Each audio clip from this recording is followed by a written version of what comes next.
মহান আল্লাহর দরবারে আমরা শুকরিয়া আদায় করি যে আমাদের ভারপ্রাপ্ত চেয়ারম্যান দেশনায়ক তারেক রহমান ঢাকা 17 থেকে আমরা যে মনোনয়নপত্র দাখিল করেছিলাম, আজকে যাচাই বাছাইয়ের সময় ছিল, সেটা বৈধ বলে গৃহীত হয়েছে। আলহামদুলিল্লাহ।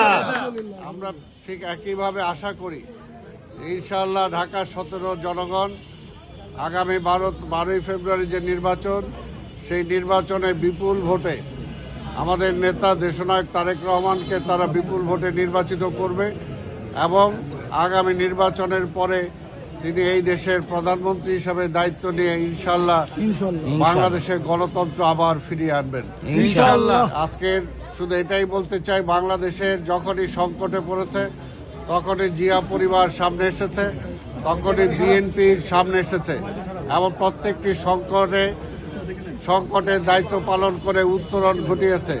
তা আজকেও ঠিক তেমনিভাবে আমরা আশা করি শহীদ রাষ্ট্রপতি জিয়া রহমান এই দেশে যেমনি গণতন্ত্র ফিরিয়ে দিয়েছিলেন, বেগম খালেদা জিয়া যেমনি এই দেশে গণতন্ত্র ও পার্লামেন্টের ডেমোক্রেসি ফিরিয়ে দিয়েছিলেন, আজকেও দীর্ঘ 17 বছর মানুষের যে ভোটের অধিকার কেড়ে নেওয়া হয়েছিল, যে স্বৈরাচার পাথরের মতো মানুষের বুকে চেপে বসে আছিল, আজকে সেই স্বৈরাচার বিদায় হয়েছে, কিন্তু এখন পর্যন্ত কিন্তু গণতন্ত্র আমরা ফিরে পাই নাই।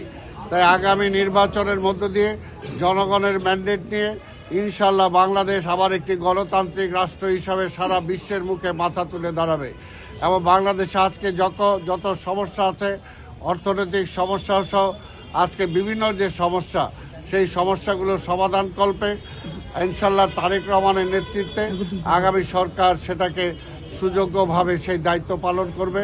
আমরা দেশবাসীর কাছে দোয়াও চাই এবং ভোটও চাই, এই দুটাই চাই। দেশবাসীর কাছে আমরা বেগম খালেদা জিয়ার জন্য দোয়া চাই, তারেক রহমানের জন্য দোয়া চাই এবং এই দেশটাকে গণতন্ত্রে ফিরে আনার জন্য আমরা ধানের শীষে ভোট চাই।